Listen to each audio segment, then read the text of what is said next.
RK நகர்மணி. இந்த குரங்கு கையில பூமாலை கொடுத்தா அந்த குரங்கு என்ன பண்ணும்? பிச்சு பிச்சு போட்டுரும். அதை தெரிஞ்சுக்கிட்டும் அந்த குரங்கு கையில கத்தி கொடுத்திருக்காங்க அப்படின்னாக்கா என்ன ஆகும் அப்படின்னாக்கா, ஒரு நாள் கத்தி கத்தி கத்தி கத்தி தன்னை தானே குத்தி சத்து போயிடும். இந்த நாயை விட்டுடலாம். இந்த நாயை ஏவி விட்டது யாரு அப்படின்னு சொல்லிட்டு நான் ஒரு க்ளூ தரேன். எஸ் ஆர் நோ சொல்லிட்டு போயிடுங்க.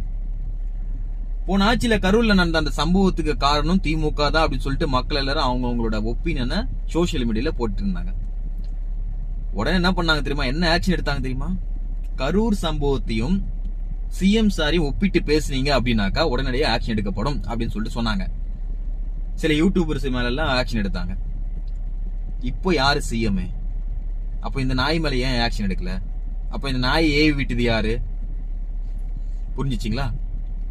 தே பையா அப்படின்னு சொல்லிட்டு இந்த தே பையன் சொல்றான். யாரு தே பையா அப்படின்னு சொல்லிட்டு பாத்துடலாமா?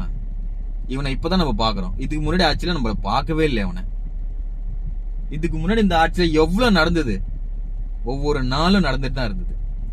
அதை பத்தி எல்லாம் பேசாத இவன் இப்ப பேசுறான் அப்படின்னாக்கா யாரு தே பையா? நீங்க சொல்லுங்க. புரியுது நடக்கிற அநியாயத்துக்கு அக்கிரமத்துக்கும் யாரு காரணம் அப்படின்னு சொல்லிட்டு மக்களுக்கு நல்லாவே புரியுது சார், நல்லாவே புரியுது.